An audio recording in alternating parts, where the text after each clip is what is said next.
Bom dia, meus irmãos, minhas irmãs. Mais uma vez estamos aqui reunidos para compartilharmos um pouco mais da palavra de Deus. Queremos também desejar boas-vindas àqueles também que acompanham o nosso canal pelo YouTube, né? Dizer da nossa alegria de também estender o compartilhamento da palavra de Deus também com você que nos assiste, você que nos acompanha no nosso canal do YouTube. Né? Nessa manhã, continuaremos estudando o livro de Mateus, o livro de Jesus Cristo, segundo Mateus. Estamos estudando sobre o reino de Deus, né? O reino de Deus. E é importante destacar desse estudo do reino de Deus, que eu me esqueci de fazer em outra oportunidade, referência à capa da lição, da revista, nessa revista do trimestre, nós percebemos aqui na capa uma área de mata, mas não sei se os irmãos podem perceber, mas há a figura aqui de uma bússola, né, apontada para o norte, ou seja, indicando que os estudos do livro de Mateus, que estamos não é, acompanhando, ele vai apontar como sendo o Evangelho do Reino, ou seja, indicações, ensinamentos de Jesus através do apóstolo Mateus, né, onde ele nos dá as orientações referentes às orientações, aos ensinamentos de Jesus Cristo enquanto ele esteve aqui conosco na Terra. Não é? E nessa manhã nós estudaremos a lição de número 3 e tem como título As Evidências do Cristão. Né? As Evidências do Cristão. Mas antes de mais nada eu gostaria de começar, né, essa breve reflexão, esse estudo, lendo, né, e aí eu peço aos amigos e irmãos que estão nos acompanhando que abram suas Bíblias e vejam lá, no nosso texto áureo, é o texto básico da lição, em Mateus capítulo 6, versículos também 6, onde ele nos diz a palavra: mas tu, quando orares, entra no teu aposento e, fechando a tua porta, ora ao teu Pai, que vê o que está oculto, e o Pai, que vê o que está em oculto, te recompensará. Então, já começamos o estudo aqui falando sobre a questão das evidências, né, que mostram o cristão.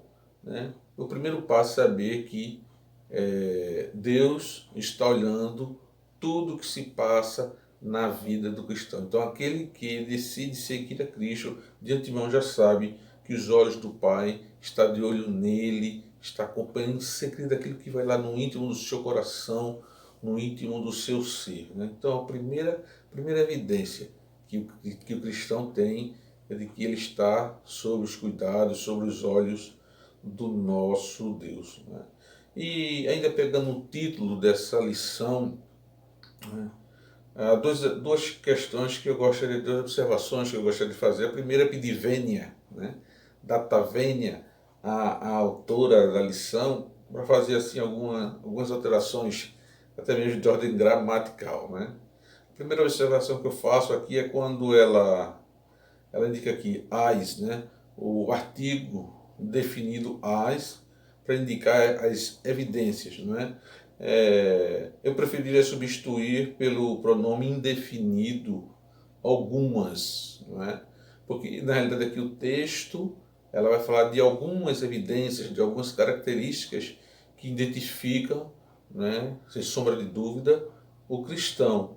Mas a gente sabe que ao longo da Bíblia, ao longo do Novo Testamento em particular, né, nós vemos que aqui o Senhor Jesus, né, o próprio Deus, ele irá mostrar outras características, outras atitudes, comportamentos que identificam, que evidenciam a presença de Deus, de Jesus Cristo, na vida do cristão, na vida daquela pessoa. Né? Então aqui tem apenas algumas evidências que mostram identificam um cristão. A segunda observação é com relação à palavra evidências. Né?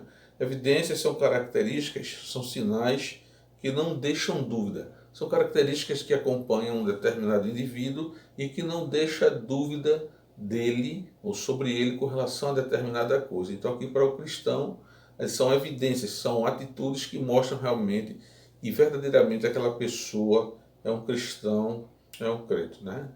E a lição dessa manhã, ela vai estar fundamentada em 3 capítulos, né? Os capítulos 5, 6 e 7.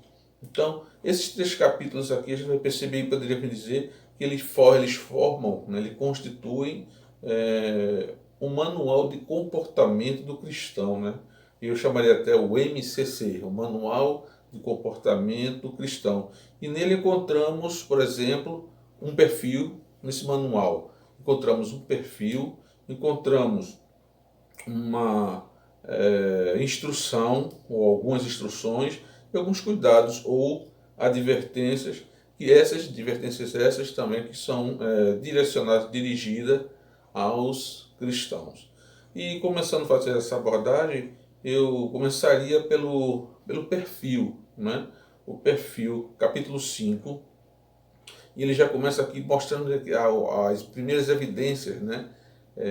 Que constituem, não é, esse perfil do cristão. E o primeiro dele é que ele começa o versículo do capítulo 5 dizendo que os cristãos eles são bem-aventurados, eles são felizes. E a palavra aqui no original grego é a palavra makarios, né? Do grego makarios, que significa bem-aventurado ou feliz, aquele que é feliz.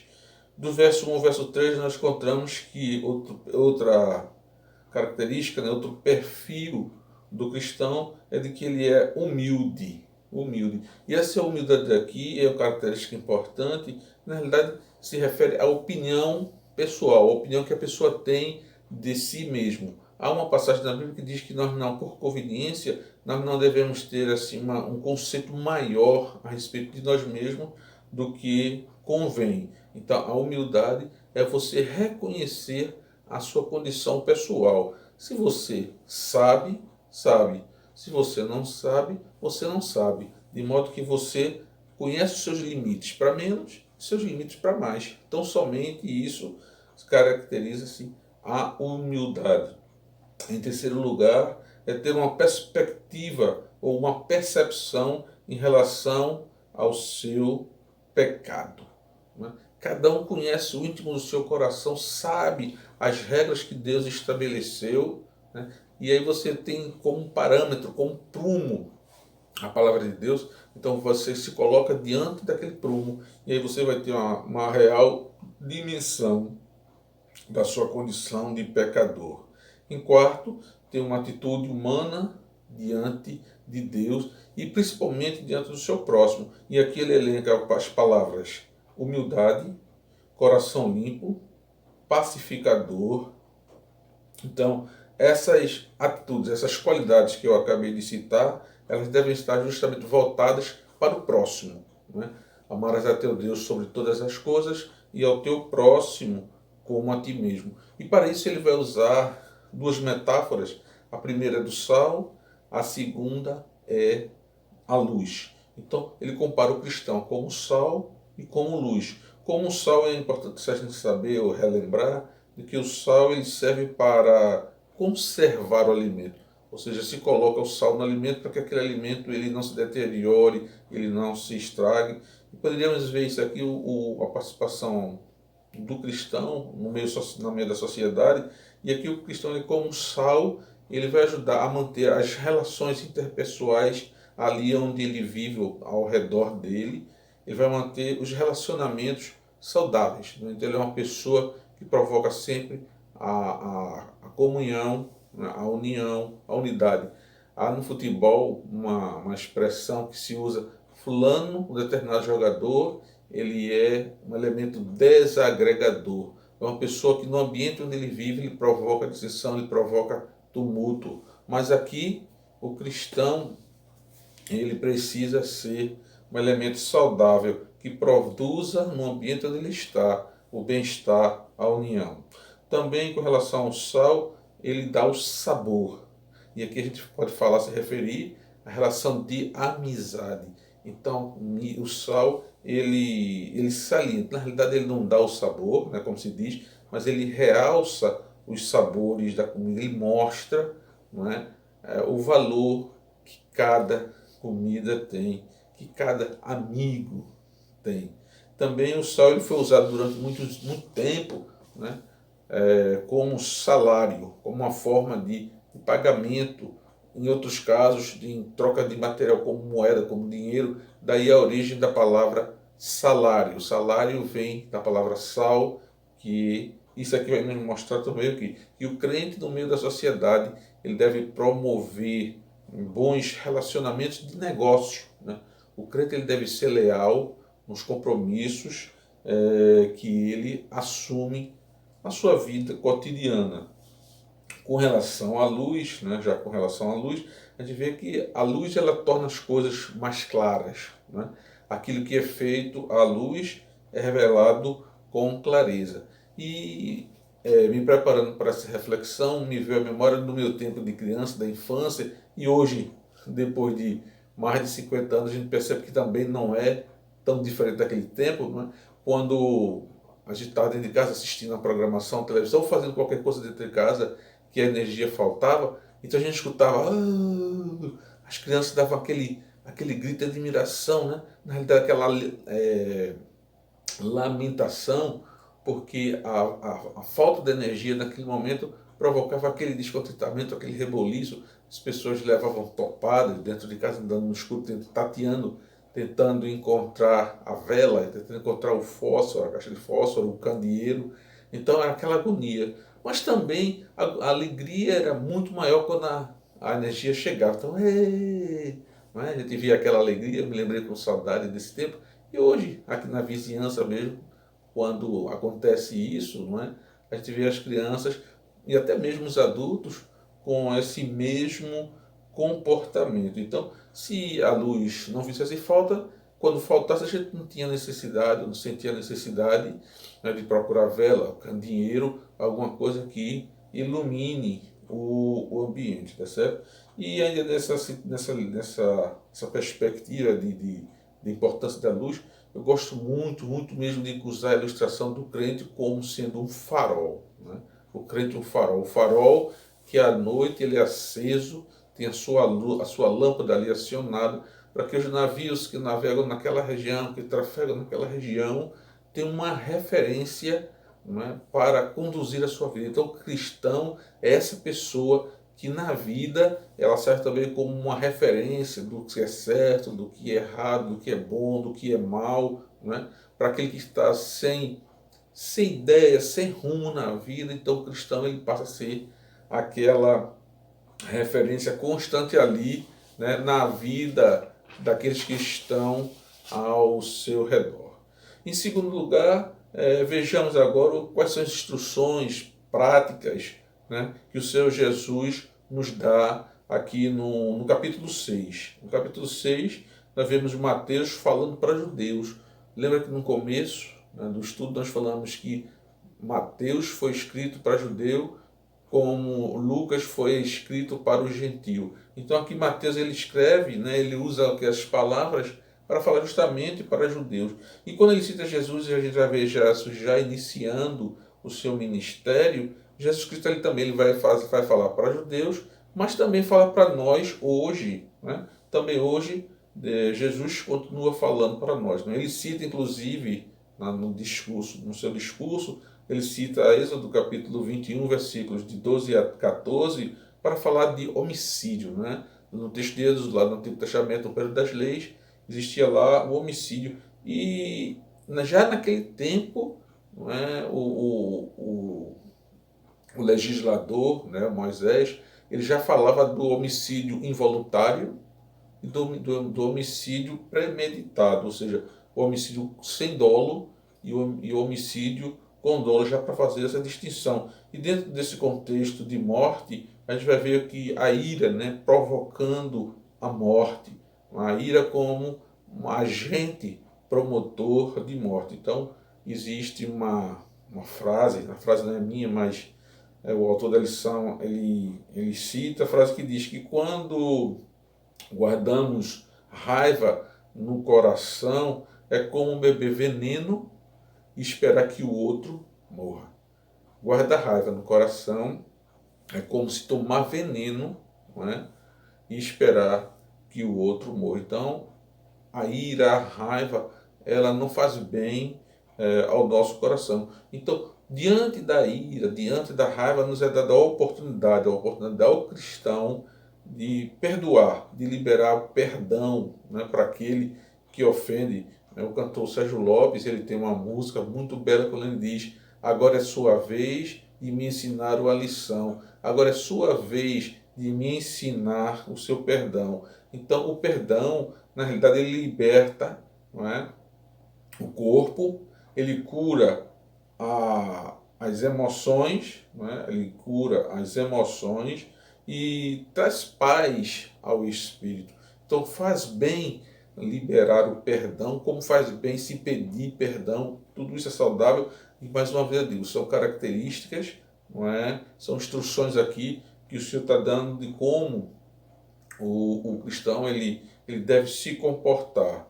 Agora também, diante dessa perspectiva, que não é fácil perdoar, aí Jesus introduz justamente a questão da oração do Pai Nosso, né? E são instruções que o Senhor Jesus ele nos deixa no sentido de facilitar a conduta do discípulo, daquele que segue a Jesus Cristo. Então, na oração do Pai Nosso, a gente vê o primeiro ponto, é quando ele fala invocar o nome de Deus.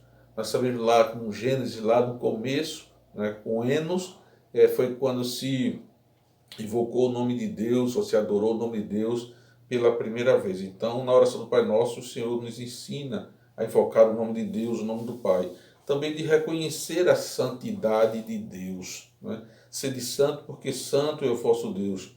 É uma outra instrução que o Senhor Jesus ele nos ensina. Em terceiro lugar, é pedir o pão nosso de cada dia. É reconhecer no pedido do pão, né, o livramento, a soberania de Deus, entender que o nosso Deus é o Jeová Jireh, o Deus provedor, o Deus que provê tudo aquilo para suprir as nossas necessidades. Também ele nos orienta a pedir perdão a Deus e pedir perdão ao próximo. Também na oração se pede livramento, Reconhecer também que Deus, ele o reino é dele, o poder é dele e a glória é dele. Então, costumamos dizer, né? Toda honra e toda glória sejam dadas a Jesus. Sejam dadas a Jesus. E em terceiro lugar, precisamos tomar alguns cuidados. Capítulo 7.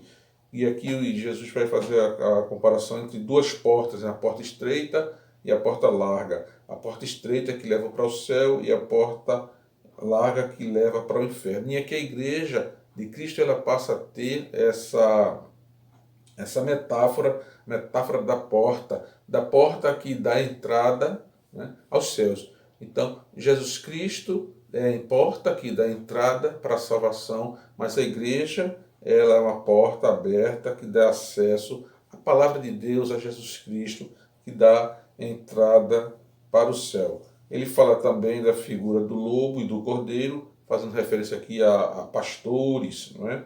Na questão pastores. Veja que no primeiro ponto nós falamos de perfil. Então, algumas igrejas hoje, quando vão fazer associação pastoral, quando vai convidar um pastor, normalmente elas têm um hábito de redigir lá, de traçar um perfil, as características exigidas ou esperadas daquele determinado obreiro, né?